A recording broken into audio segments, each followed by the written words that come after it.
ஒன்றே உலகம், பிறப்புக்கும் எல்லா உயிர்க்கும். ஒரே நாளில் 100 மாநாடு, 100 தலைப்பு, 100 இடங்கள், 100 மலர்கள் என்ற நிலையில் அமைகின்ற இந்த கின்னஸ் சாதனை மாநாட்டில் ஆய்வாளர்களாக இணைந்திருக்கின்ற அனைவரையும் அன்புடன் வணங்கி மகிழ்கிறேன்.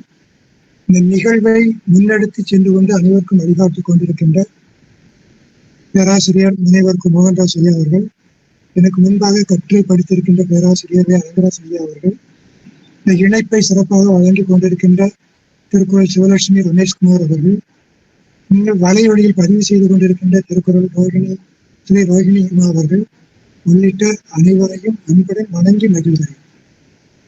திருக்குறளில் உளவியல் என்கிற உளவியல் நுட்பங்கள் இந்த மாநாட்டு தலைப்புகளிலேயே பெரிய தலைப்பு இந்த தலைப்பு. 34 துணை தலைப்புகளை கொண்டு அமைவது. அத்தனை தலைப்புகளுக்கும் அப்படியே தரவுகளை படித்துவிட முடியாது என்றாலும் முடிந்த வரைக்கும் உங்களுக்கு தருவதற்கு முயற்சி செய்கிறேன். எளிதாக சொல்ல வேண்டும் என்று சொன்னால், ஒவ்வொருவரும் ஒரு மணித்துளி தன்னை பற்றி சிந்திக்கிற பொழுது, தன்னை பற்றிய எண்ணத்தை ஓட விடுகிற பொழுது என்ன தோன்றுகிறது என்பதுதான் உளவியல், வேறு எதுவும் இல்லை. ஒவ்வொருவரும் தன்னை பற்றி சிந்தித்தாலே போதுமானது. தான் எப்படி இருக்க வேண்டும் என்று நினைக்கிறோமோ அதே மாதிரி மற்றவர்களும் இருக்க நினைப்பார்கள் என்கிற அந்த எண்ண ஓட்டம் தான் உளவியல், வேறு எதுவுமே இல்லை. அந்த அளவுக்கு எண்ணிவிட்டால் துன்பமும் கிடையாது, கேரமும் கிடையாது. உடலின் உள்ளே இருப்பது உள்ளம், அதை உளம் என்றும் சொல்வார்கள், மனம் என்றும் சொல்வார்கள். அந்த உள்ளத்தின் இயல்பை கூறுவது உள்ள இயல், அதான் உள்ள இயல், உள இயல், உளவியல் என்று ஆகிறது. உள்ளத்தின் இயல்பு உள்ள இயல்பு, உள்ள இயல் உலகியல் என்று ஆகிறது. அதனை மனம், உள்ளம், நெஞ்சம், எண்ணம், நினைவு, உணர்வு, கருதுதல் என்கிற இந்த அடிப்படையில் திருக்குறளில் என்ன இடம்பெற்று இருக்கிறது என்ற அடிப்படையில் ஆய்வு செய்யப்பட்டிருப்பதுதான் இந்த உளவியல் என்பதை நீங்கள் எண்ணி பார்க்க வேண்டும். இதை மன இயல் என்றும் சொல்வார்கள். மன இயல் கூட நூல்கள் வந்திருக்கின்றன. உளவியல் என்ற நூல்கள், உளவு இயல், அந்த மகரலா கூட்டு எழுதுனா அது உளவு தொழிலை குறிக்கும். வேறு அந்த ஆழ்ந்த ஒலியோடு அமைகின்ற லா போட்டு உளவு. உளவு என்று சொன்னால் ரகசியமாக அறிந்து கொள்ளக்கூடிய, மனநிலையை பற்றி தெரிந்து கொள்ளக்கூடிய என்பது உளவு. அந்த அளவு அங்கதான் உளவு என்கிற அந்த உளவு இயல் உளவியல். சிக்மண்ட் ஃப்ராய்டு என்கிற அந்த மேனாட்டு அறிஞர் இதை மேல்மனம், இடைமனம், அடிமனம், அதாவது மேல்மன பதிவு, இடைமன பதிவு, அடிமன பதிவு என வகைப்படுத்தி பார்த்திருப்பார். இது அண்மை கால வளர்ச்சி என்றாலும் தமிழர்களை பொறுத்த வரைக்கும் சங்க இலக்கியம் தொல்காப்பியத்திலிருந்து அதுக்கு பிற்பட்டவர்கள் எல்லா இலக்கியங்களிலும் இந்த உளவியல் இருப்பதை பார்க்க முடியும். குறிப்பாக அக இலக்கியங்களில் மிக பரவலாக பறந்து கிடக்கிற உளவியலை நாம் பார்க்க முடியும். தமிழன் தொகுத்து சொன்னதை மேனாட்டார் வகுத்து சொல்லி அதற்கு வேறு வேறு வடிவங்களை காட்டி பெயர்களை சொல்லி அது வேறுபடுத்தி காட்டுகிறார்கள் என்பது மட்டும்தான் அவர்களுடைய வளர்ச்சி என்பதை நாம் பார்க்க முடியும். இன்னொன்று நாம் பார்த்தோம்னு சொன்னால், தமிழர்களுடைய உளவியல் என்பது தமிழ் இனம் தோன்றிய பின் மொழி தோன்றிய காலத்திலிருந்தே இருந்தாலும் தொல்காப்பியம், சங்க இலக்கியம், தொல்காப்பியம், இன்னைக்கு வரக்கூடிய நாவல் வரைக்கும், சிறுகதைகள் வரைக்கும் இந்த உளவியலுடைய அடிப்படை ஆழ்மனம் எப்படிலாம் பதிவு செய்யப்பட்டிருக்கிறது என்பதை நாம் எண்ணி பார்த்தாலே உளவியலுடைய நுட்பங்களை புரிந்து கொள்ள முடியும். இந்தியா உள்ளிட்ட கீழே நாடுகளில் உளவியல் இயற்கையோடும் மண்ணின் மனத்தோடும் பொருந்தி இருப்பதை பொருந்தி இருப்பதால் அது வாழ்க்கையில் இருந்து கிளைத்தெழுந்த ஒரு துறை என்பதை பார்க்கலாம். ஆனால் மேனாட்டு உளவியல் என்பது அறிவியல் சார்ந்ததாக, அது பொறியியல் அடிப்படையில் அமைந்திருக்கின்ற உளவியல் என்பதை நாம் எண்ணி பார்க்கலாம். இரண்டுக்கும் நுட்பமான வேறுபாடு இருக்கிறது என்பதை நாம் எண்ணி பார்க்கலாம். அந்த வகையில் உளவியலை பிஹேவியரியல் சயின்ஸ், நடத்தை அறிவியல் என்று அதை ஒரு அறிவியலாக்கி காட்டுகிறார்கள். தமிழ் இலக்கியங்கள் அவற்றின் மிக தொன்மையானவை, தொல்காலத்திலிருந்து வருகிறது என்கிற நிலையிலே 2050 ஆண்டுகளுக்கு முன்பு தோன்றிய திருக்குறளில் அந்த நிலை எப்படி இருக்கிறது என்பதை ஓரளவுக்கு கோடி காட்டுவதே இந்த கட்டுரையுடைய நோக்கமே தவிர உளவியலை அளந்து காணவும் முடியாது, அதற்கு எல்லையும் காண முடியாது. அது மிக மிக மிக ஆழ்ந்த, அகன்ற, பரந்த, விரிந்த, உறுதிப்படுத்தப்பட்ட ஒரு துறை என்பதை மட்டும் நாம் எண்ணிக்கொள்ளலாம். முதல் பொது உளவியல். பொதுவாக உளவியல் என்பது எல்லோருக்கும் பொதுவான பொது நிலையிலான ஒரு மேல்மன உந்துதல். இந்த மேல்மனம், இடைமனம், அடிமனம் என்பதை எப்படி நாம் வகுத்துக் கொள்ள முடியும் என்று சொன்னால், காதல்ல உளவி, ஊடல், துனி என்று 3 நிலைகள் இருக்கின்றன. இந்த புலவி என்பது மேல்மனம் என்று கொண்டால், அந்த ஊடல் என்பதை இடைமனம் என்று கொண்டால், துனி என்பது ஆழ்மன பதிவு. ஏன்னா அது கொஞ்சம் கடுமையானது, கொஞ்சம் துன்பங்கள் அதிகமாக தரக்கூடியது. இப்படி அதை மேல்மனம், இடைமனம், அடிமனம் என்று பார்க்கிறார். ஒவ்வொரு நிலையிலும், ஒவ்வொரு தலைப்பிலும் இந்த நிலையில நீங்கள் சிந்தித்து பார்க்கலாம். ஒவ்வொரு தலைப்பின் கீழும் இந்த 3 நிலையிலும் அவை அமைவதை பார்க்கலாம். அது ஆய்வாளர்களுடைய மனநிலையை பொறுத்து அமையக்கூடியது. அந்த நிலையில் ஆய்வாளர்கள் சிந்திக்க வேண்டும் என்று அன்போடு கேட்டுக்கொள்கிறேன். பொது உளவியல், அதான் மனத்துக்கண் மாசு இலனாதல். குற்றமில்லாத இருக்கிற மனம் இருந்தாலே வேறு எந்த வகையான சிக்கல்களும் எழுவதில்லை. அந்த நிலையை பார்க்கலாம். வாய்மை எனப்படுவது யாதெனின் யாதொன்றும் தீமை இல்லாத சொல்லும். குறள் 34, குறள் 291. அறிவினான் ஆகுவதென்றோ பிறதின்மை தன்மை போல் போற்றாக்கடை. இதுதான் உளவியலுடைய அடிப்படை. அது எந்த வகையில் ஒரு மனிதன் படக்கூடிய துன்பத்தை, கவலையை, நன்பத்தை, உள்ளத்தை, உருவத்தை எல்லாவற்றையும் நீங்க எந்த வகையில் வேண்டுமானாலும் நீங்கள் சிந்தித்து பார்க்கலாம். உங்கள் சிந்தனையிலிருந்து கிடைப்பதுதான் உளவியலை தவிர அது வெளியேந்து வந்து வருவதோ இல்லை. அதை கோடி காட்டும் காட்ட முடியாது, அதுக்கு பட்டியலும் போட முடியாது. பொது உளவியல் என்கிற இந்த 34, 291, 315, 109, 293, 294, 295, 317, 357, 470, 661, 666 என்று 12 குறட்பாக்கள் தரவுகளாக தரப்பட்டுள்ளன. எல்லா குறள்களிலும் உளவியல் உண்டு. எல்லாவற்றையும் அப்படி மறைமாற்றம் செய்து பார்க்க முடியும். அது ஆய்வாளர்களுடைய சிந்தனையை பொறுத்து அமையும் என்பதை மட்டும் தெளிவாக சொல்லிவிடுகிறேன். அது தனி மனித உளவியல் என்று பார்க்கிற பொழுது ஒரு தனி மனிதன் எப்படி செயல்படுகிறான், அதாவது உளவியல் என்பது வெளியே நாம் பார்க்க முடியாது. அவன் செயல்படுகிற பொழுது அவனுடைய செயல்களின் வெளிப்பாட்டிலிருந்து தான் அவன் என்ன மனநிலையில் இருக்கிறான் என்பதை பற்றி சொல்ல முடியும். அது தனி மனிதனா இருந்தாலும் சரி, குடும்பமா இருந்தாலும் சரி, சமுதாயம் இருந்தாலும் சரி, எதுவாக இருந்தாலும் அந்த நிலையில் அதை வெளிப்பட வைத்துக் கொண்டுதான் சொல்ல முடியும். அந்த வகையில் தனி மனித உளவியல் என்று பார்க்கிற பொழுது அது பல வகையில விரிந்து செல்வதை பார்க்கலாம். எல்லா வகையான செயல்களுக்கும், உளவியல் தன்மைகளுக்கும், மேலாண்மை உத்திகளுக்கும், தொழில் திறமைகளுக்கும் எல்லாவற்றுக்கும் தனி மனித உளவியல் தான் அடிப்படை. தனி மனித மனம் நன்றாக இருந்தால் எல்லாவற்றையும் சிறப்பாக செய்வான், சிறப்பாக நடைபெறும். மனிதனுடைய உள்ளம் சரியாக இல்லை என்று சொன்னால், மனம் கலங்கிவிட்டால், குளறுபடி ஆகிவிட்டால் எதுவும் நடக்காது. ஆகவே எது ஒன்று நடைபெற வேண்டும் என்றாலும் உளவியல் தான் அடிப்படை என்பதுதான் இதனுடைய முக்கியமான உருப்படியான கருத்து, உறுதியான கருத்து என்பதை எண்ணி பார்க்கலாம். தனி மனிதன் என்பது எல்லா நிலையிலும் அன்பின் வழியது உயர்நிலை என்பது. அன்போடு இயந்த வழக்கன்பர், உள்ளமுடைமை உடைமை, உள்ளத்தார் காதலவராக, உள்ளம் இல்லாதவர் எய்தார் வள்ளியம் என்று இவையெல்லாம் தனி மனிதனுடைய அடிப்படையில் வருவது. இந்த காதல் உளவியலுடைய முழுமையை நீங்கள் முழுமையாக தூய்க்க வேண்டும் என்று சொன்னால் காமத்து பாலை ஊன்றி ஆழமாக தெளிவாக தனிமையில் துய்த்து படிக்கிற பொழுது, அனுபவித்து படிக்கிற பொழுதுதான் இந்த உளவியலை இன்னும் நீங்கள் தெளிவாக புரிந்து கொள்ள முடியும். அந்த வகையில இந்த தனிமனித உளவியல்ல 37 குறட்பாக்கள் தரவுகளாக தரப்பட்டுள்ளன. மேலும் பலவற்றை நீங்கள் எண்ணி பார்க்க முடியும். அதுபோல குடும்ப உளவியல் என்று சொல்கிற பொழுது தனி மனிதனும் ஒரு ஆணும் பெண்ணும் இணைந்து வாழ்கின்ற குடும்ப உளவியல். ஆணுக்கு ஒரு உளவியல் இருக்கும், பெண்ணுக்கு ஒரு உளவியல் இருக்கும். இருவரும் சேர்ந்து செயல்படுகின்ற பொழுது அவர்களுக்கு பொதுவாக ஒரு உளவியல் இருக்கும். விட்டு கொடுத்து போகிற பொழுது ஒரு பொது உளவியல் வரும். அந்த வகையில குடும்ப உளவியலை எண்ணி பார்க்க வேண்டும்.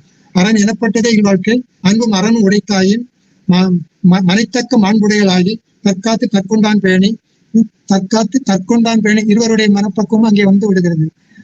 இப்படி ஒவ்வொன்றாக நாம் எண்ணி பார்க்கிற பொழுது ஒரு 22 குறட்பாக்கள் அதில் தரவுகளாக தரப்பட்டுள்ளன. நீங்க நான் ஏற்கனவே சொன்ன அந்த மேலாண்மை உத்திகளை அப்படியே ஓரளவு இவரை அப்படியே பொருத்தியும் பார்க்க முடியும். அதைவற்றையும் நீங்கள் சிந்திக்க வேண்டும். அந்த உளவியல் என்பது மேலாண்மை உத்தியிலும் ஆளுமை உத்தியிலும் இடம்பெறக்கூடும் என்பதை நீங்கள் சிந்தித்து பார்க்கலாம். சமுதாய உளவியல் என்கிற பொழுது தனி மனிதர்கள் மற்றும் குடும்பங்கள் இணைந்து சமுதாயம் உருவாகிறது. சமுதாயம் என்று வருகிற பொழுது ஜாதி, இன, மத, மொழி, நாடு என்கிற எல்லாம் சேர்ந்துதான் சமுதாயத்தோடு வரும். அப்படி வருகிற பொழுது ஒவ்வொரு நிலையில் இருப்பவருக்கும் ஒரு மனநிலை இருக்கும், ஒரு உளவியல் இருக்கும். இவற்றையெல்லாம் இணைத்து பார்க்கிற பொழுது சமுதாய உளவியலை நாம் ஓரளவுக்கு இணைத்து பார்க்க முடியும். அந்த வகையில் அமைவதுதான் சிறைகாக்கும் காப்பு எவன் செய்யும், ஈன்ற பொழுதே பெரிது வக்கும், அன்பிலார் எல்லாம் தமக்குரிய, பரிந்தோம்பி பற்றத்தேன் என்பார், மனத்தது மாசாக மாண்டார் நீராடி. இப்படி ஒரு 26 குறட்பாக்கள் இதில் தரவுகளாக தரப்பட்டிருக்கிறது என்பதை நீங்கள் பார்த்து ஒத்துக்கொள்ள வேண்டும். சமுதாய அளவிலான உளவியலின் அடிப்படையில் நாட்டு அளவிலான உளவியல் இடம்பெறுகிறது. ஒருவருக்கொருவர் இடையே நிகழ்கின்ற உரையாடல்கள், செயல்கள், நடத்தைகள் அனைத்தும் அவர்களுடைய மனநிலையை வெளிப்படுத்துவதனாலே காணலாம். குடும்பத்தையும் கடந்து பிற மக்களோடு இணைகிற போது அது சமுதாயம் ஆகிறது. இணைந்து வாழ்வது, ஒன்றி வாழ்வது, ஒத்து வாழ்வது, கூட்டுறவு போன்றவை இவையெல்லாம் இந்த சமுதாய உளவியலின் அடிப்படை என்பதை எண்ணி பார்க்கலாம். ஓராண்மை, பேராண்மை, சான்றாண்மை, நாட்டாண்மை, பொது உடைமை இவையெல்லாம் இந்த உடைமைகள் அனைத்தும் அந்த சமுதாய அடிப்படையில அமைய பார்க்க முடியும். சமுதாய அடிப்படையில் பார்க்கலாம், தனி மனித அடிப்படை. எந்த குரலை எடுத்தாலும் சரி, எந்த உளவியலை எடுத்தாலும் சரி, அது தனி மனித அளவிலும் பார்க்கலாம், குடும்ப அளவிலும் பார்க்கலாம், சமுதாய அளவிலும் பார்க்கலாம்.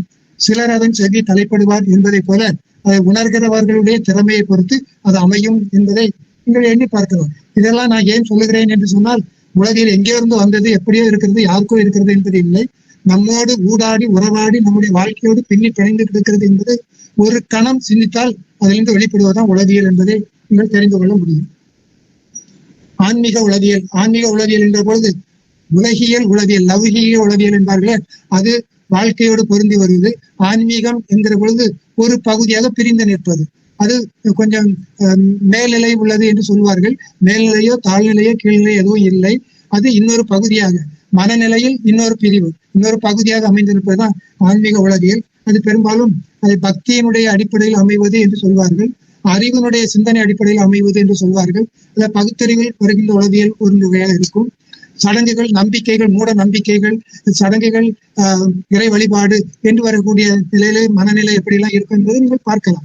அறிவுபூர்வமாக பேசுவதனுடைய மனநிலையையும் பக்தி பூர்வமாக பேசுவதனுடைய மனநிலையும் நீங்கள் தனித்தனியாக ஒப்பிட்டு பார்த்தாலே இந்த உளவியல் என்ன என்பது புரிந்துவிடும். ஒரு சாமியாருடைய உளவியலும் ஒரு சிந்தனையாளருடைய உளவியலும் தனித்தனியாக இருந்தால் தனித்தனியாகத்தான், ஆனால் ஒப்பிட்டு பார்க்கிற பொழுதுதான் இந்த ஆன்மீக உளவியலை நீங்கள் புரிந்து கொள்ள முடியும். அந்த வகையில இந்த கடவுள் வாழ்த்து, நீத்தார் பெருமை, துறவு, மெய்ப்பொருளியல் இவற்றின் அடிப்படையில் வரக்கூடிய சிந்தனைகளை ஒப்பிட்டு பார்த்தால் இந்த ஆன்மீக உளவியல் அது சாதாரண உளவியல், உயர்நிலை ஆன்மீக உளவியல் என்றெல்லாம் அதை பகுத்து பார்க்க முடியும். அப்படி அந்த நிலையிலே வரக்கூடிய வகையிலே ஒரு 20 குறட்பாக்கள் தரவுகளாக இங்கே வழங்கப்பட்டுள்ளன. நாடுசார் உளவியல். ஒரு நாடு, இந்த உலகம் என்பது பல நாடுகளை உடையது, கிட்டத்தட்ட 290க்கும் மேற்பட்ட நாடுகளை உடையது உலகம். ஆக இந்த ஒவ்வொரு நாட்டுக்கும் ஒரு பண்பாடு இருக்கிறது, ஒரு பழக்க வழக்கம் இருக்கிறது, வாழ்க்கை முறை இருக்கிறது, உணவு முறை இருக்கிறது, உடைமுறை இருக்கிறது. அவருடைய நடை உடை பாவனைகள் வைத்துக் கொண்டு சட்ட திட்டங்கள் மாறுகின்றன. அப்ப நாட்டுக்கு நாடு உளவியல் மாறும் என்பதை மறந்துவிடக் கூடாது. ஒரே உலகம் என்று நாம் பேசினால் கூட இந்த உளவியல் அடிப்படையில் பார்த்தால் அது சாத்தியம் இல்லை என்பதுதான் உளவியல் அடிப்படையில் கூறுகின்ற கருத்து. அது ஒவ்வொன்றும் ஒவ்வொரு நிலையில வேறுபட்டு இருக்கிற பொழுது ஒன்றாக இயல்வது என்பது மிக மிக அரிது என்பதுதான் பொதுவாக இன்றைய உளவியல் அடிப்படையில் நாம் காண்கின்றோம். ஆனாலும் அவையெல்லாம் விட்டு கொடுத்து ஒரே நிலையில் அமைய வேண்டும், ஓர் உலகம் காண வேண்டும் என்கிற அந்த ஒற்றுமை உணர்வை ஊட்டுகின்ற அந்த உயர்ந்த நிலையில் வரக்கூடிய உளவியல் தான் சிறந்த உளவியல் என்பதை நாம் எண்ணி பார்க்க வேண்டும். அந்த வகையில் தான் முறை செய்து காப்பாற்றும் மன்னவன் யாதானும் நாடாமல் ஊறாமல் என்கிற வகையிலே வருகிற பொழுது குறள் 388, 397, 399, 553, 541, 542, 544, 546, 557, 562, 578, 582, 1323 ஆகிய குறட்பாக்கள் 13 குறட்பாக்களில் எண்ணி பார்க்கலாம். உலகம் சார் உளவியல். இப்ப நாடுகள் சார்ந்த நிலையில அடுத்து ஓர் உலகம் என்று வருகிற பொழுது உலகம் சார் உளவியல். இது திருக்குறளிலே கிட்டத்தட்ட 100க்கும் மேற்பட்ட இடங்களில் உலகு என்ற சொல் இடம்பெற்று இருக்கிறது. அந்த உலகு என்ற சொல் என்பது உலகத்தை, நாட்டையும் குறிக்கும், உலகத்தையும் குறிக்கும், உலகில் வாழ்கின்ற மக்களையும் குறிக்கும். இந்த வகையிலே பார்க்கிற பொழுது அந்த உலகியல் என்ற சொல்லின் அடிப்படையில் வரக்கூடிய கருத்துக்களை எல்லாம் நாம் தொகுத்து பார்க்கலாம். அந்த வகையில் 31 குறட்பாக்கள் தரவுகளாக தரப்பட்டுள்ளன என்பதை நீங்கள் எண்ணி பார்க்கலாம். மானின்று உலகம் வழங்கி வருதல், இருமை வகைதிருந்து ஈண்டு அரம்புண்டார், சுவை ஒளி ஊறு ஓசை நாற்றம் என்று 5 கட்டு, இப்படி வரக்கூடிய 31 குறட்பாக்கள் தரவுகளாக வழங்கப்பட்டுள்ளன. ஏற்கனவே புலனத்தில் வெளியிடப்பட்டுள்ளது என்பதை நீங்கள் பார்த்து தெரிந்து கொள்ளலாம். இளையோர் உளவியல். இளையோர் உளவியல் என்கிற பொழுது குழந்தையும் இல்லை, முதியவரும் இல்லை, வயதானவரும் இல்லை, அது அதற்கு இடைப்பட்ட இளமை காலம்.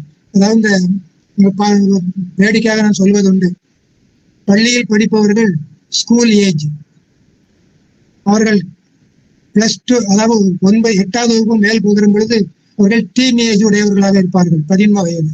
அதுக்கு மேல் போகிற பொழுது காலேஜாக இருப்பார்கள், கல்லூரிக்கு போகிற பொழுது. கல்லூரி வாழ்க்கை முடிந்த பிறகு மேரேஜ் என்பார்கள், திருமணம். இந்த மேரேஜ் சரியாக அமையவிட்டால் அதுக்கு டெமரேஜ் என்று சொல்லக்கூடிய சில இழப்பீடுகளை அது உட்பொருளாக செலுத்த வேண்டும். அதுவும் சரியாக அமையவில்லை என்று சொன்னால் டேமேஜ் அப்படின்னு சொல்லுவார்கள். அந்த டேமேஜை சரியா பயன்படுத்தலைன்னா, அதையும் சரியா ஈடுபடுத்தி அதை சரிப்படுத்தலைன்னு சொன்னா அமைவது ஹோமேஜ், முடிவு.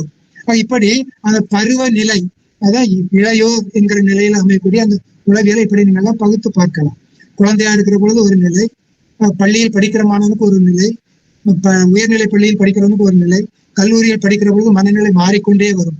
உளநிலை என்பது பருவத்திற்கேற்ப மாறிக்கொண்டே வரும். அப்படி மாறுகிற பொழுது அதான் உளவியலை நீங்க தெரிந்து கொள்ள வேண்டும் என்கிற நிலை. கல்லூரியில் படித்தாலும் அதுக்கு பிறகு காதல் என்கிற வகையில அது திருமணமாக முடியும். திருமணத்துக்கு பிறகு தொழில் செய்ய வேண்டும் என்கிற, அந்த குடும்பத்தை நடத்த வேண்டும் என்கிற நிலை, அதுக்கப்புறம் பக்குவமாக செல்கிற பொழுது பிறருக்கு உதவுகின்ற நிலை, அப்புறம் முதியோர் நிலை, இப்படி ஒவ்வொன்றாக படிப்படியாக நீங்கள் எண்ணி பார்த்து அதை அடையலாம். அப்படி வருகிற பொழுது இந்த இளையோர் உளவியல்ல 36 குறட்பாக்கள் தரவுகளாக தரப்பட்டுள்ளன. தம் பொருள் என்ப தம் மக்கள், தம் மக்கள் அறிவுடைமை, உள்ளம் உடைமை உடைமை, உள்ளம் இல்லாதவர் எய்தார் வள்ளியம் என்று இருக்கு. இவையெல்லாம் அந்த இளையோர் உளவியல்ல வரக்கூடிய தொழில் என்று இருக்கிற பொழுது அந்த சிறப்புக்கு உரிய முன்னேற்றத்தை பார்க்க வேண்டும் என்று சொன்னால் அது இளையோரிடம் தான் அதிகமாக காண முடியும். அவர்கள் அதிகமாக செயல்படக்கூடியவர்கள், அதிகமாக உழைப்பவர்கள், அதிகமாக எந்த நிலையில் சிந்திக்கக்கூடியவர்கள், ஆக அவர்கள் எல்லா சிறப்புக்கும் உரியவர்கள் என்கிற வகையில அந்த உலகில் அமைகிறது என்பதை நீங்கள் எண்ணி பார்க்கலாம். அடுத்த நிலை வரும்போது காதலர் உளவியல். காதலர் என்கிற பொழுது தலைவன் தலைவி, ஆண் பெண், கணவன் மனைவி என்கிற வகையில வரக்கூடிய அந்த காதலர் உளவியல். இதை முழுமையாக பார்க்க வேண்டும் என்று சொன்னால் காமத்து பாலை நீங்கள் முழுமையும் கற்க வேண்டும். காமத்து பால்ல இதை போன்று உலகில் எந்த இலக்கியத்திலும் சொல்லப்படவில்லை என்பதுதான் காதலருடைய உள்ளம், காதலருடைய உளவியல் என்பது. காமசூத்திரம் இருக்கிறது, கொக்கோகம் இருக்கிறது, இன்னும் சில இலக்கியங்கள் இருக்கின்றன. இவையெல்லாம் இந்த காமத்தின் வெளிப்பாட்டை சொல்கிறதே தவிர இந்த காமத்தை எப்படி சுவைக்க வேண்டும், எப்படி அதை தூய்க்க வேண்டும், அது எப்படியெல்லாம் செயல்படும் என்கிற சிந்தனை எதுவும் சொல்லவில்லை. நீங்கள் எந்த இலக்கியத்தை வேண்டுமானாலும் பார்க்கலாம். திருக்குறளில் காமத்து பாடலில் தான் அவை முழுமையாக வெளிப்படுகின்றன என்பதை எண்ணி பார்த்து நீங்கள் செயல்படலாம். அந்த வகையில் ஒரு 36 குறட்பாக்கள் தரவுகளாக வழங்கப்பட்டுள்ளன என்பதை வழங்கப்பட்டுள்ளன. அடுத்த முதியோர் உளவியல், இளையோர் உளவியல், காதலர் உளவியல், அடுத்து முதியோர் உளவியல். இந்த படிநிலைகளை நீங்கள் எண்ணி பார்க்கலாம். முதியோர் என்று வருகிற பொழுது அமைதி, பொறுமை, நிதானம் இவை அதிகமாக இருக்கும். அப்படி இருக்கிற பொழுது மனநிலை மாறும், வழிகாட்டக்கூடிய நிலை அதிகமாக இருக்கும், உதவக்கூடிய எண்ணம் அதிகமாக இருக்கும், செயல்படுகின்ற நிலை மெதுவாக இருக்கும்.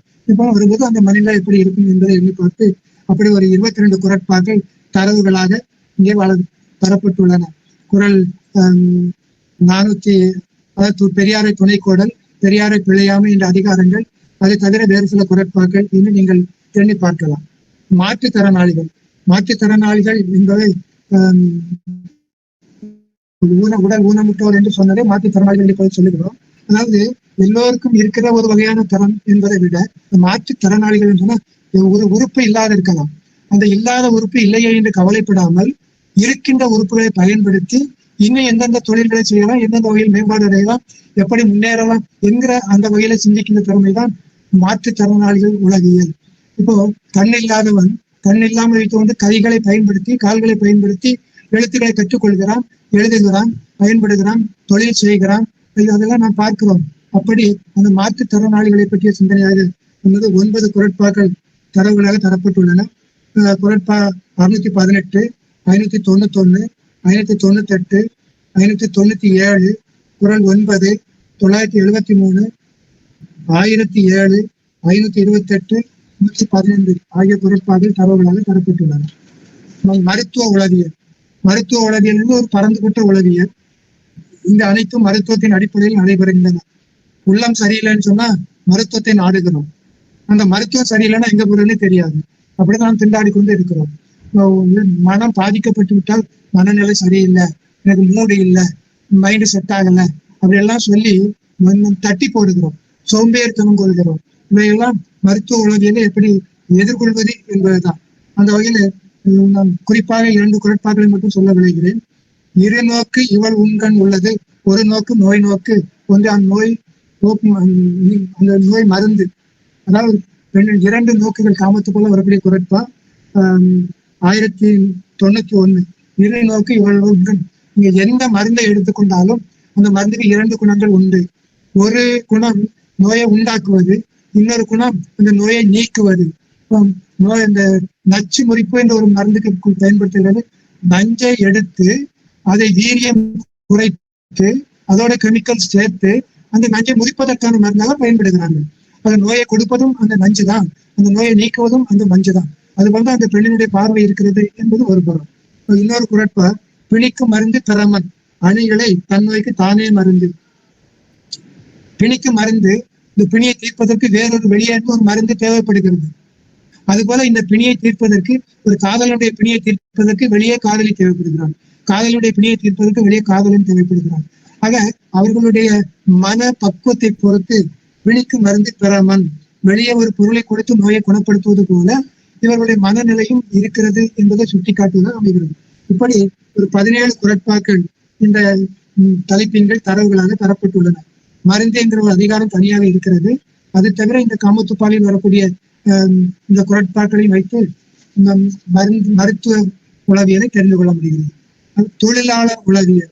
தொழிலாளர் உளவியலை நீங்கள் ஒவ்வொரு நாளும் நீங்கள் தினமும் பார்க்கலாம்.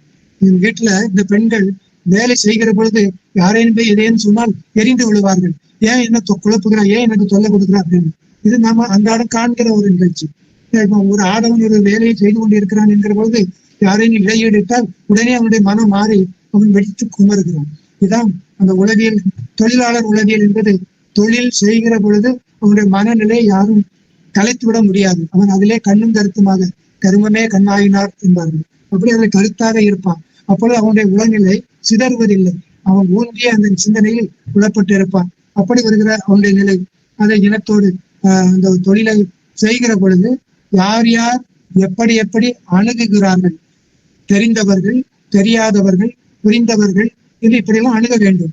அனுபவம் உடையவர்கள், அனுபவம் இல்லாதவர்கள், புதிதாக வருகிறவர்கள், வளர்க்கப்பட்டவர்கள் என்று இப்படியெல்லாம் வைத்து எண்ணுகிற பொழுது இந்த தொழிலாளருடைய உளநிலையை நாம் வடிவமைத்துக் கொள்ள முடியும். அந்த வகையில் ஒரு 27 குரட்பாக்கள் தரவுகளாக வழங்கப்பட்டுள்ளன என்பதை நீங்கள் தெரிந்து கொள்ள வேண்டும். அடுத்து அரசியல் உளவியல். இந்த அரசியல் மேலாண்மை என்று பார்த்தோம். இந்த அரசியல் உளவியல். அரசியல் என்று வருகிற போது ஒவ்வொரு நிலையிலும் அரசியல் என்கிற நிலையில மாறுபடுவதை பார்க்க முடியும். இங்க ஒத்து வராதவற்று அவரவர் குணங்களை அறியாமல் செய்யும் நன்மை கூட தீமையாக ஆகிவிடும். நந்தாற்றிலும் தவறுண்டு அவரவர் பண்புரிந்தாக்கப்படும். அரசியல் தொடர்பான எந்த செயலையும் எண்ணி பார்த்து செய்தல் தொடங்க வேண்டும். தேவையில்லாத இடங்களுக்கு கொட்டக்கூடாது, தேவைப்படுகின்ற இடங்களுக்கு மறக்கக்கூடாது, திட்டமிட்டு செயல்படுத்த வேண்டும். அந்த திட்டம் எங்க என்ன தேவை என்பதை ஆராய்தல், அறிதல், திட்டமிடுதல், அதை செயல்படுத்துதல் என்கிற வகையில் ஒவ்வொரு நிலையும் மனநிலை மாறுபடுவதை எண்ணி பார்க்கலாம்.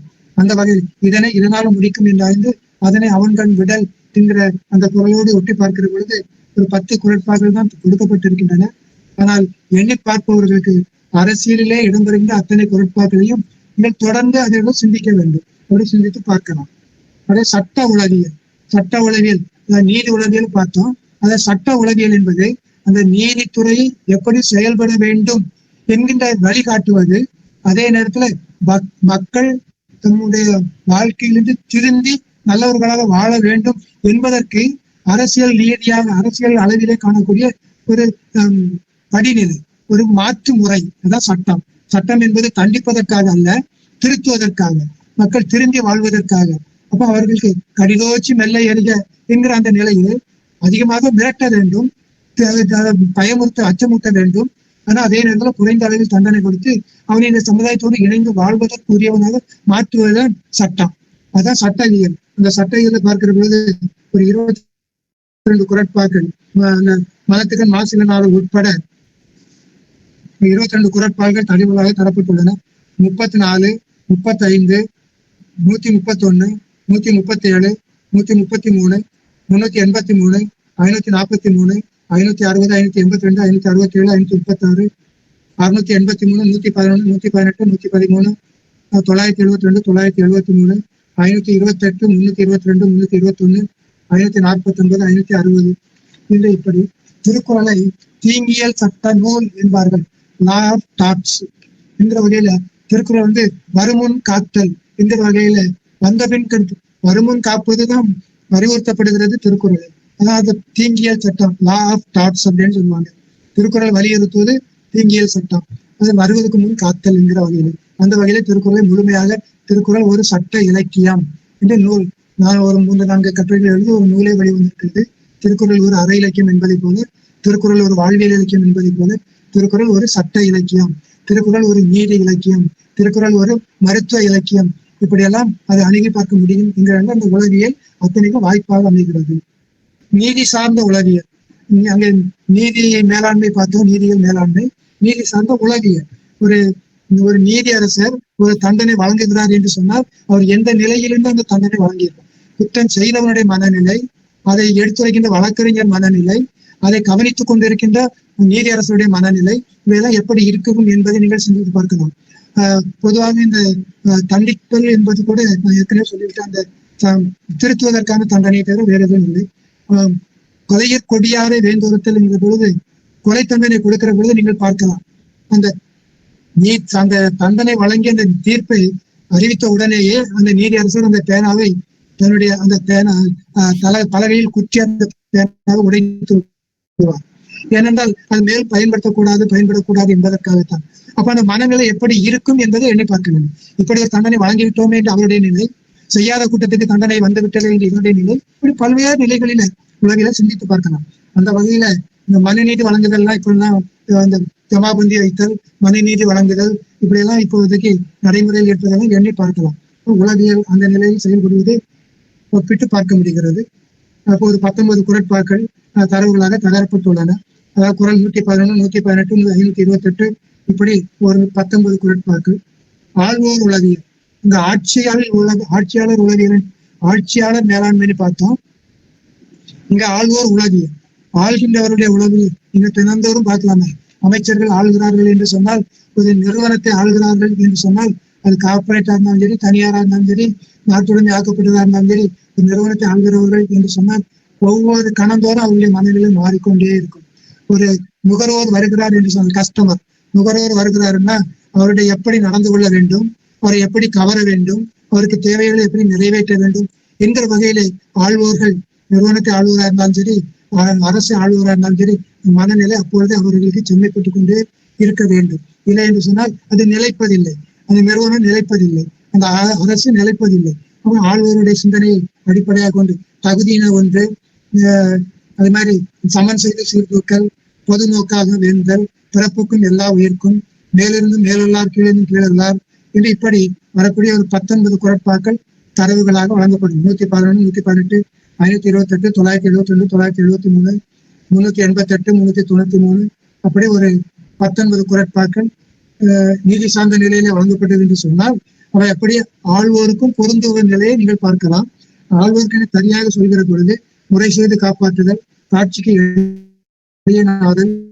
சதி கைப்ப சொற்பொறுக்குதல், குடிதலிய கோலச்சுதல், ஓர்ந்து கண்ணுடாக இடைபுரிதல், இலைகாக்கும் வையகமெல்லாம் முறை காத்தல், கொலையிற் கொடியாரை வேந்தொருத்தல், நாள்தோறும் நாடி முறை செய்தல், வாப்பை அறிதொழிலோ மூடி மரப்பர் கொண்ட இந்த வகையிலே 27 குரட்பாக்கள் தரவுகளாக வழங்கப்பட்டுள்ளன என்பதை நீங்கள் தெரிந்து கொள்ள வேண்டும். பணியாளர் உளவியல், பணியாளர் என்கிற பொழுது அதாவது ஆள்வோருக்கு கீழே பணி செய்கின்ற பணியாளர்கள் என்று பார்க்கிற பொழுது அதுக்கு படிநிலைகள், ஹைரார்கி அப்படின்னு சொல்லக்கூடிய கீழ்நிலை பணியாளர் உதவியாளர் என்ற பணியாளரில் இருந்து படிப்படியாக உயர்ந்து மேல்நிலை உச்சநிலை பணியாளர்கள் வரை ஒரு நாட்டை எடுத்துக்கொண்டால் நாட்டினுடைய உயர்ந்த பணியாளர் அப்படின்னு சொன்னா அலுவலர் கமாண்டர் அப்படிம்பாங்க. அப்படின்னு சொன்னா அது ஜனாதிபதி, முதல் குடிமகன். ஒரு மாநிலம் என்று எடுத்துக்கொண்டால் ஆளுநர், அவருடைய அதிகாரத்தின் கீழ் தான் ஏனைய பணியாளர்கள் எல்லாம் பணி செய்கிறார்கள். அதே மாதிரி ஒரு குடியரசுத் தலைவருடைய அதிகாரத்தின் கீழே தான் ஏனையோர் எல்லோரும் பணி செய்கிறோம். அந்த அரசியல் சட்டத்தை பார்த்தால் அதுதான் அங்கு சொல்லப்பட்டிருப்பதை நீங்கள் எண்ணி பார்க்கலாம்.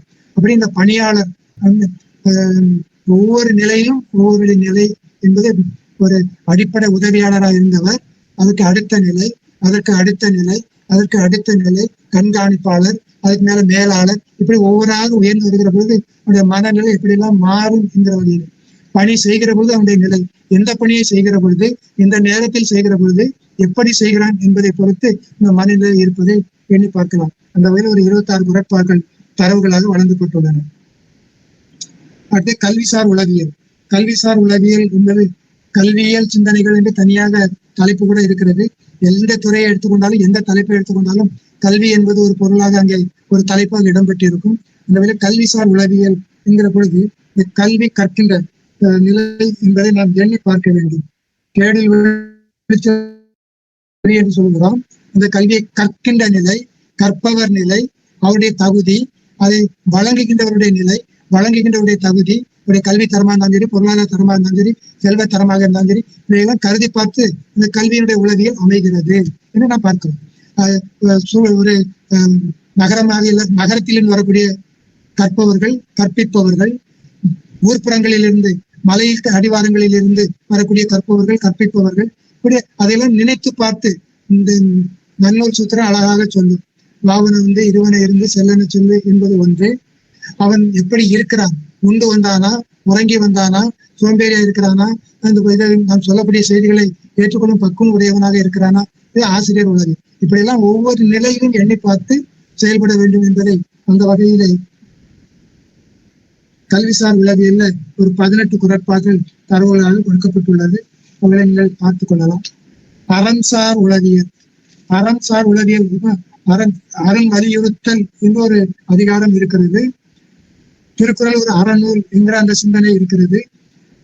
மனத்துக்கண் மாசு இல்லனாதல் அனைத்து அறம். அந்த மனத்துல மாசு இல்லாம இருந்தா அதுவே அனைத்து அறம். அப்ப அந்த மனத்துல எந்த விதமான ஒவ்வொரு படிமங்கள் குற்றங்கள் நிறைந்திருக்கிறபோது அவனுடைய மனநிலை இருக்கும். போட்டி, பொறாமை, வஞ்சகம், சூது, வாது இவையெல்லாம் நிறைந்திருக்கின்றவருடைய மனநிலை எப்படி இருக்கும்? ஒவ்வொன்றாக குறைந்து வரக்கூடிய நிலையில அவனுடைய மனநிலை எப்படி இருக்கும்? மனம் மாசே இல்லாத இப்படி மனநிலை எப்படி இருக்கும்? ஒரு ஞானியுடைய மனநிலை எப்படி இருக்கும்? ஒரு தொழிலாளருடைய மனநிலை எப்படி இருக்கும்? ஒரு அலுவலருடைய மனநிலை எப்படி இருக்கும்? இவையெல்லாம் அந்த அறம்சார் உளவியல் இந்த நிலையில் நம்ம எண்ணி பார்க்கலாம். ஒருவன் செய்ய என்பான், ஒருவன் செய்யக்கூடாது என்பான், ஒருவன் எதை செய்தாலும் இப்படி நடக்கும் என்று எதிர்பார்ப்பான், ஒருவன் அது தேவையில்லை என்பான். அதுக்கு இந்த அறம் சார்ந்த நிலையில் கூட மாறுபடுகின்ற நிலை, அது மனநிலை அடிப்படையில் ஒருவன் நல்ல நிலையா இருக்கும்போது அறம் செய்வான், மனம் மாறிடும் போது அந்த அறம் செய்யக்கூடாது என்பார்கள். இந்த உதவி செய்கிற போது செய்துவிட வேண்டும், இல்லையென்றால் மனம் மாறிவிடும் என்கிற அந்த நிலை கணந்தோறும் வியப்புகளாக மாறிக்கொண்டே இருப்பது மனநிலை. ஆகவே அது அந்தந்த உடனே செய்யணுங்கிற நிலையில அறம்சார் உலகில் அமைகிறது. அந்த வகையில ஒரு 11 குறட்பாக்கள் அமைகின்றன. பொருள்சார் உலகியல் என்கிற பொருளை அடிப்படையாக கொண்டது. அளக்கொண்டையெல்லாம் அளப்போம் என்பது, ஆகார அளவிட்டுதாயினும் கேடில்லை என்பது, பொருளை ஈட்டுவது, ஈட்டுவதை சேமித்தல், சேமித்தலை எப்படி வந்து செலவு செய்தல் என்கிற இந்த வகையெல்லாம் அந்த பொருளியல் அடிப்படையில, பொருளாதார அடிப்படையில் அமைகிறது. மெய்ப்பொருள் இல்ல எல்லாம் சேர்த்து வச்சுட்டு கடைசியில் யாருக்கும் பயன்படாம இழந்து போகிற நிலை என்றெல்லாம் வருகிற பொழுது வேறு வேறு மனநிலைகளை நாம் வடிவமைத்து காண முடியும். அப்படி ஒரு 20 குறட்பாக்கள் இங்க இடம்பெறுகின்றன, தரவுகளாக வழங்கப்பட்டுள்ளன. காம சார்ந்த உலகில் அதிகமான ஒரு 42 குறட்பாக்கள் இதில் இடம்பெற்றிருக்கின்றன. காமம் என்பது உடல் சார்ந்த, அதாவது ஆண் பெண் என்கிற இணைப்பிலே வரக்கூடிய ஒரு நிலை. அந்த காமம் என்பது ஆணுக்கு தனியாக உண்டு, பெண்ணுக்கு தனியாக உண்டு. இருவரும் சேர்கிற பொழுது அது அந்த வாழ்க்கையாக, அது இல்வாழமாக மக்கள் பேர் அமைகின்ற வாய்ப்பாக அமைவதை நாம் பார்க்க வேண்டும். குறளை தனியாக பார்க்காமல் காமத்துப்பாலை எடுத்துக்கொண்டால், காமத்துப்பால் ஒருவன் பார்க்கிறான், பகையணங்குறுத்தல், காதல் கொள்கிறான். அப்புறம் தொடர்கிறது. தொடர்ந்து களவியல் வாழ்க்கை, அடுத்தது கற்பியல் வாழ்க்கை. கற்பியல் வாழ்க்கையுடைய நிறைவாக ஊடுதல் காமத்திற்கு என்பதென்னும் கூடி முயன்ற பெறின். கூடி முயன்ற பிறகு அங்க இல்வாழ்க்கை அமைகிறது. பின்பு அந்த காமத்துக்கு அடுத்து 26வது அதிகாரம் இல்வாழ்க்கை அமைகிறது. இல்வாழ்க்கையில துணை நலம் வாய்க்கிறது. துணை நலத்தில் அமைதியான மக்கள் பெயர் வாய்க்கிறது. இதுதான் குடும்பம். திருக்குறள் சொல்லக்கூடிய குடும்ப நிலை என்பதை இந்த உளவியல் அடிப்படையில் சிந்தித்தால் திருக்குறள் ஒரு குடும்ப காப்பியம், ஒரு குடும்ப நூல், வாழ்வியல் நூல் என்று சொல்லிட்டு இந்த நிலை என்ன காட்டுறோம். அப்படி ஒரு 42 குறட்பாக்கள் அந்த தரவுகளாக தரப்பட்டுள்ளன. அது படையியல் உளவியல். ஒரு படை எப்படி அமைய வேண்டும், எப்படி அமைந்து இருக்கிறது, அது எப்படி செயல்படுகிறது என்பதை ஒப்பிட்டு காணக்கூடிய வகையில் படையியல் உளவியல் அமைகிறது. அதாவது படை வந்தால் தடுக்க வேண்டும், எதிர்கொண்டு தடுக்க வேண்டும். தடுத்த பிறகு அவர்களை உள்ளே தலைப்படுத்துவார்கள் அல்லது துரத்தி விடுவார்கள். தலைப்படுத்தப்பட்ட பிறகு அவர்களை எப்படி நடத்த வேண்டும், போர் செய்ய வேண்டும் என்று சொன்னால் எந்தெந்த உத்திகளை பயன்படுத்த வேண்டும், எந்தெந்த வழிவகைகளை பயன்படுத்த வேண்டும். இப்படி ஒவ்வொரு நிலையிலும் உளவியல் பயன்படுகிறது. அப்படி பயன்படுத்தி பார்க்கிற பொழுது இந்த படையியல் உளவியல் சில இடங்களில் பார்த்தோம்னா இந்த கொடி வகுப்பு இந்த கொடி அணிவகுப்பு நடத்துவார்கள். தாங்குதல், அதாவது அணிவகுப்பு நடத்தி அமைதியை நிலைநாட்டுவார்கள். அல்லது இந்த வியூகம் என்று சொல்வார்கள்.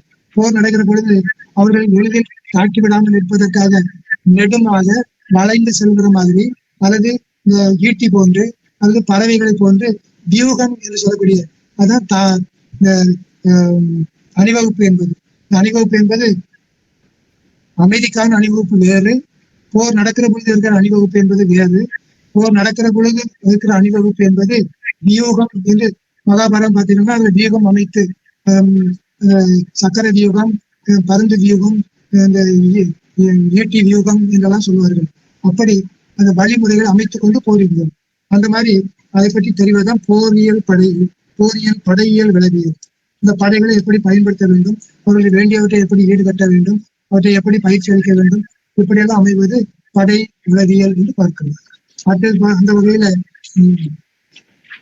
படை மாற்றி படை சேர்க்கின்ற அதிகாரங்கள் இருந்தால் கூட படையில் வரக்கூடிய சொற்களை எல்லாம் தொகுத்து பார்க்கின்ற வகையில் காமத்துப்பால் கூட அதில் இடம்பெறுகிறது. ஒரு 23 குறட்பாக்கள் தரவுகளாக வழங்கப்பட்டுள்ளன. இந்த பண்பாட்டு உலகியல் இந்த வகையில பண்பாடு என்பது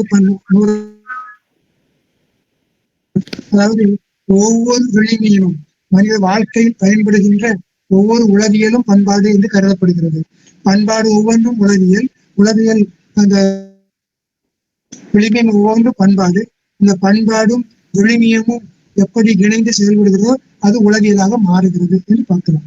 அப்படி பண்பாட்டு உளவியல் என்கிற வகையில ஒரு 27 குறட்பாக்கள் 999, 92, 93, 96, 95 இப்படி ஒரு 27 குறட்பாக்கள் தரவுகளாக தரப்பட்டுள்ளன.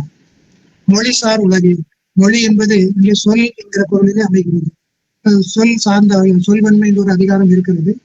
பேசுதல், பேச்சு அவருடைய உளவியலை வெளிப்படுத்தும். ஒருவருடைய பேச்சின் அடிப்படையில் அமைவது மொழிசார் உளவியல். அவருடைய பேச்சு அவருடைய உளவியல் நிலையை வெளிப்படுத்தி விடும்.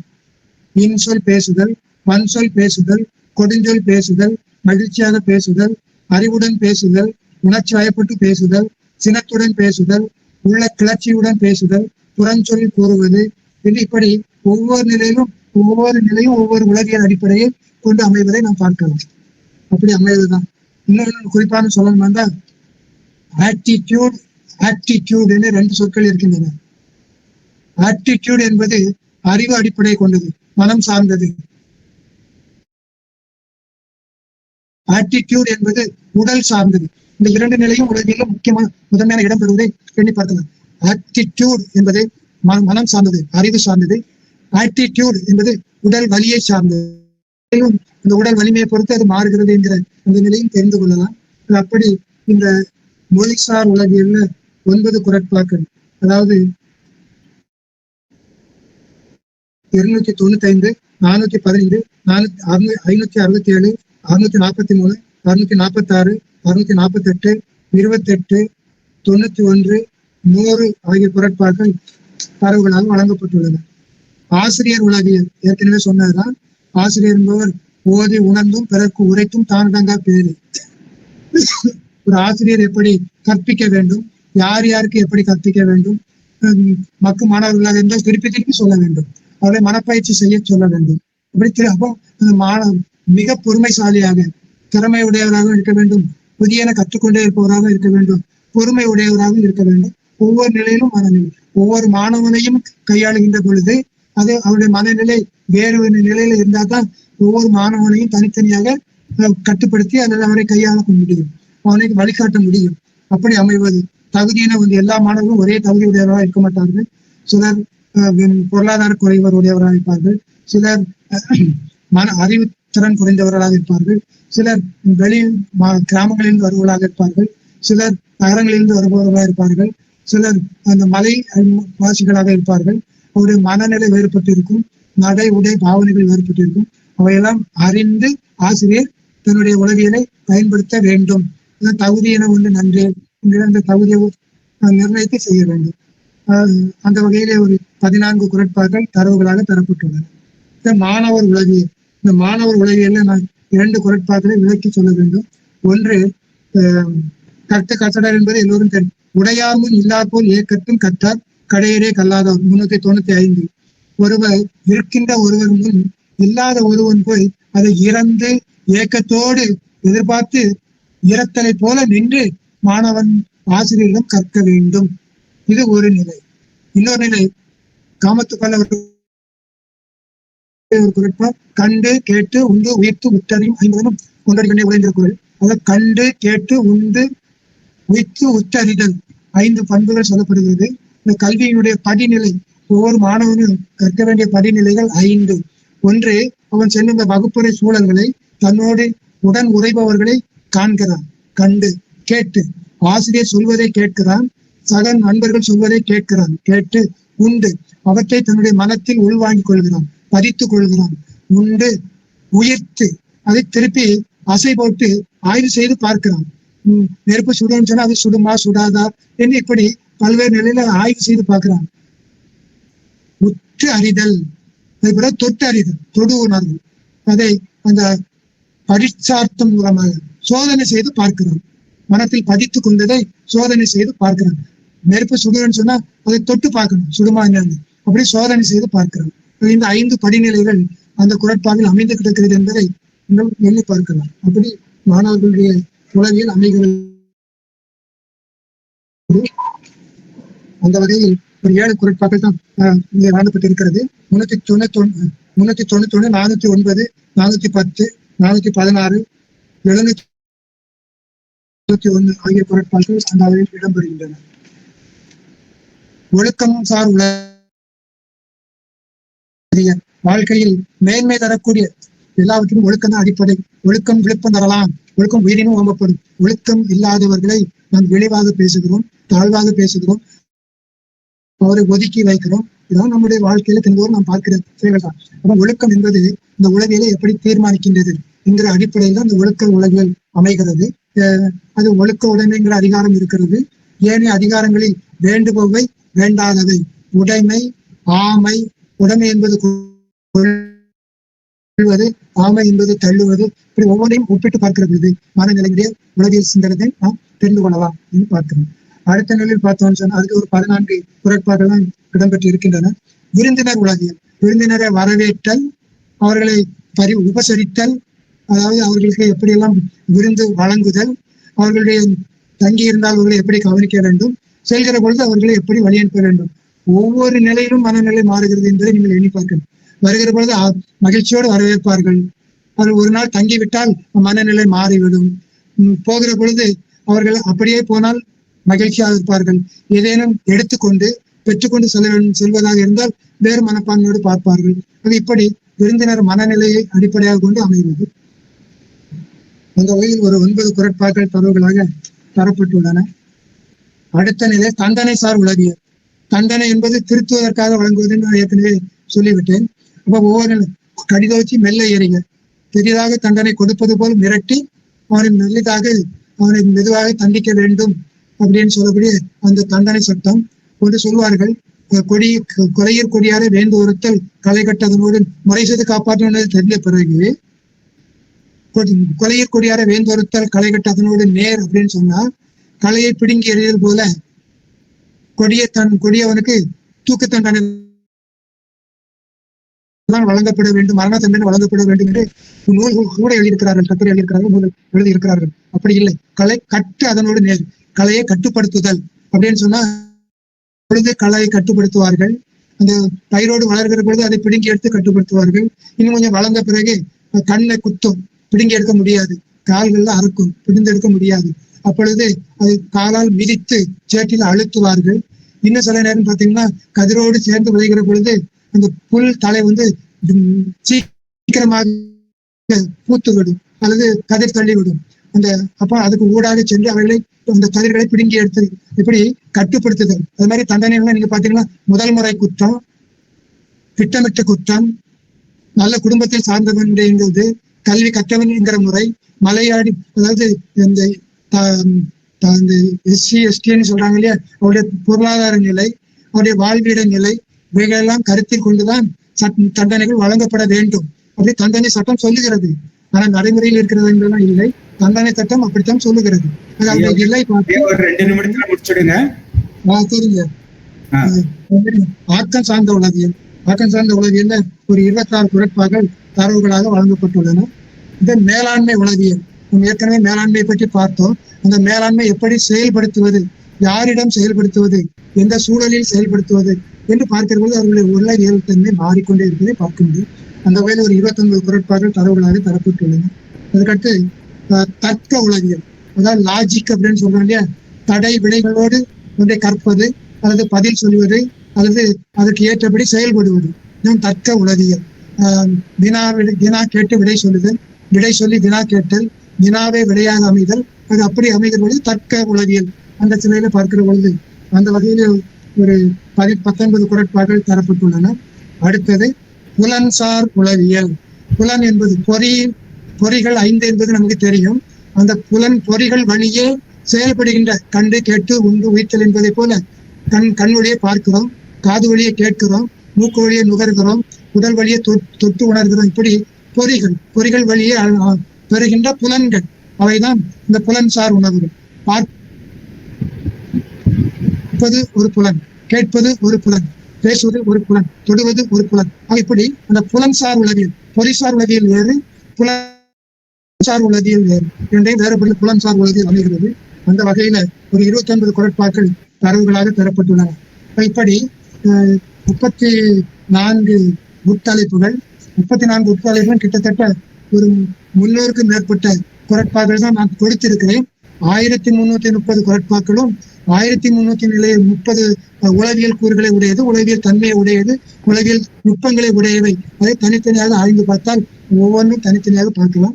இந்த உட்தலைப்புகளை இன்னும் நுட்பமான தலைப்புகளாக கூறுகளாக பிரித்து பார்த்து நாம் இன்னும் செயல்படலாம் என்று சொல்லி இந்த இவ்வளவு நேரம் இவற்றை கேட்டு குறிப்பெடுத்தார்களோ கேட்டவர்கள் சுவைத்தவர்கள் அனைவரையும் என்னுடைய நன்றியை தெரிவித்துக் கொள்கிறேன். இந்த இணைப்பை இணைந்து கொண்டு இணைப்பு வழங்கியவர், இவை வலைத்தளத்தில் பதிவு செய்தவர், கேட்டவர் அனைவருக்கும் என்னுடைய நன்றியை தெரிவித்து இந்த வாய்ப்பை எனக்கு வழங்கிய ஐயா பேராசிரியர் முனைவருக்கும் மோகன்தாஸ் ஐயா அவர்களுக்கும் கேட்ட நண்பர்களுக்கும் நன்றியை தெரிவித்து நிறைவு செய்கிறேன். நன்றி, வணக்கம்.